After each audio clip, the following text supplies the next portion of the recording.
Hi, everyone. My name is Rob. I work for RUtv here at Ryerson University, and I also work at the CBC. So I feel like I'm in a good position to talk with you a little bit about community-based media as opposed to what you probably are consuming all the time, which is mass media. Media that isn't generated by you, it's not generated always for you, and it sometimes reflects you, but most of the time it doesn't. It's a little generic. So, usually when we talk about community media, I think the first thing that comes to mind is either community radio, those college stations where you hear people saying, yeah, like, here's a real cool song that's coming up. It's from my iPod. You're really gonna like it. It's good. Cool. Or you've got your Channel 10 ultimate cool stuff, Wayne's World, party time, excellent, on public access TV. And those are important parts of community media, but that's not the only thing that it's about. And it's really important that we don't focus entirely on that being the whole breadth and depth of community media, because it can be so much more and admittedly a little less, but that's exactly what our communities are. They are diverse and varied, and we need to start seeing that more in our media. So, you guys watch a lot of TV. You listen to a lot of radio. You might not call it the radio now because I know we have a lot of young folk here who probably don't use radios. But if it's audio content that's been produced by somebody so that you can specifically listen to it, it's radio. It might be a podcast or a talk show, but it's radio. But there aren't very many people in here, excluding my RTA and journalism compatriots, who make most of it. Most of you don't even know people who make the stuff that you're watching, and I'm talking about the really popular stuff. We don't know the people who make CSI, The Big Bang Theory, Hockey Night in Canada. These are messages that are communicated into our houses, and we don't get to put anything back into them. We're not reflecting ourselves in that content. We're just consuming it over and over again, and that's okay. That's part of learning and growing. Consuming media is what media is about. It's about us taking information in and then processing it ourselves. But Toronto is a really good example of a diverse community where we need to be doing more than that. We need to make sure that people who live and work in a city see themselves reflected in that city. And the way that you do that is through community media. But community media is not old. I'm sure that you guys are hearing me talk about Channel 10 and college radio, and you're like, oh, that's old. Who does that anymore? We have YouTube, blah, blah, blah. No. Those are important things to say as well, but it is not out of date. There is a really important place in our media landscape for stuff that is curated or improved by a team. People working together to try and make their hour-long radio show or their half-hour talk show about, you know, a specific ethnic community or sex and relationships or whatever they're trying to talk about. Working together is what makes that better. And that's tough in a YouTube context. YouTube is very often, I've just put a camera up on my computer and I'm gonna talk into it. That's boring. If everyone really loved that, then that would be what we were seeing in the mass media, and we're not. People still want to consume real shows. Shows produced by teams, produced by people working together. And so, yes, YouTube and its ilk are an important part of our media landscape, but they're very different from what people are still consuming on a major basis. And so curated quality content is really important, and that's what community media can bring to the table. Technological change doesn't mean that we get rid of the old stuff, because now I have this really cool website that can do stuff. We make them work together. There's my Simpsons reference, it's gone. Why do we want to do this though? And I touched on this before. In mass media, especially in Canada, our distinct communities aren't often reflected. When we're talking about shows that are in the top 10 in Canada, if you exclude the news, none of them are really reflective of our diversity, of our culture.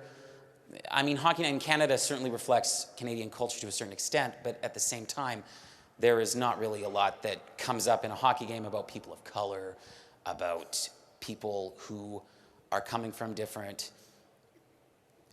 origins in terms of their socioeconomic status, in terms of their sexualities, in terms of anything about their community. It's a game, and it's an important one, but we are not seeing the breadth of Canadian culture reflected in them. That's what community media does. We take community media and we make something ourselves, and it reflects us, and then we broadcast it out to the rest of the world. From a business perspective, a company like Bell or Rogers or TELUS, they're not always going to want to do this, and it's not because there's a problem with them. It's because their business ethos is to make the most money they can with the least effort. That's just what it is. And that means that they're going to cast the widest net they can. That means generic stuff. It means no-name programming that everyone kind of likes, but no one is seeing themselves directly in. And while they do produce the news, and the news I know is something that we all consume and it's important to a lot of communities, it doesn't tell our stories in an in-depth way all of the time. There is something inherently important to cultural expression that you don't get in a news story filed by Susie on the 6 o'clock news. Sorry, journalism students. Now, public broadcasting is probably the first thing that you think of when I talk about public and community radio in Canada. And the CBC or TVO or CKUA are really important broadcasters in that mindset. But it's different than community media. Their mandate is broad. The Broadcasting Act says that, for example, the CBC has to reflect all of Canada back to Canadians. That's a really important job. As someone from Edmonton, I didn't know very much about Toronto without watching programs on the CBC or listening to CBC radio or the Polka Dot Door, things that you get on TVO, those sorts of things. But that's not the same as being in a community and having that community reflected back to me immediately. So we're not talking about the CBC here as critically important as I think it is. The CBC is like the big window in your living room that you're spying on everyone with. Community media is like that small side window that you use to talk to your neighbor who lives right next door. You're passing direct messages. Can I borrow a cup of sugar? Hey, that's a new couch you bought. Who's that person you had coming over last night? Mm-hmm. So there are different things that are served by different pockets of the media landscape. Now, the big question is, what do we do about this? Because I've just given you a 6-minute spiel about why community media is great. And you're saying, I don't care, Rob. What do you want me to do about it? So this is where things like CKLN, the old radio station at Ryerson, so college and campus radio, Channel 10, so Rogers TV, TV Cogeco, Shaw TV, or RUtv, Ryerson's campus TV station, and its compatriots around the country and around the world come in. But it's hard to deal with this stuff. Making a show is a lot of work. It's time-consuming. It's hard to work with large groups of people. I think that's something we can universally agree on. Working together is hard, and it's hard to make a show that everyone agrees on, especially when you're dealing with communities that all want to see their communities reflected in the show. But it's a lot easier now because we can use tools like YouTube, which I kind of badmouthed before, but I didn't mean it. I love you, Google. It is a lot easier to be able to make this content now. It's cheaper. Cameras are cheaper. Audio equipment is cheaper. The knowledge is practically free. Even 10 to 15 years ago, you had to go to school. You had to do a lot of research and know the right people to be able to find out things like what makes a TV show ugly, what makes my radio sound good, what's an interesting story. You don't have to do that anymore. You can sit in front of your computer and you can just find out. You can find out what people want to know and then give it to them.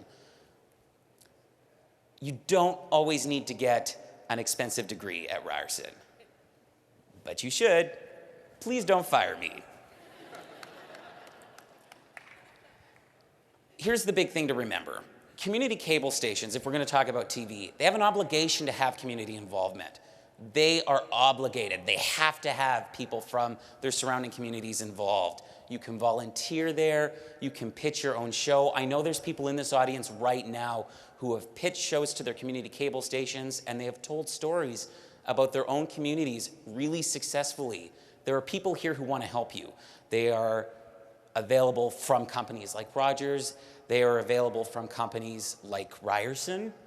There are people here who can help you with this. Make the stuff you were making at home in your bedroom anyway, but then share it with people. Share it with broadcasters. They have the infrastructure and they have the teams in place to help you make this stuff better and to help you make more of it. A great example of that is a Ryerson alumni, Steve Dangle. He was making all sorts of hockey videos at home in his bedroom, but he worked together with broadcasters to then get that content out farther. Gwen Elliott, a former speaker at TEDxRyersonU, pitched her own show to Rogers and got it on the air as a community programming.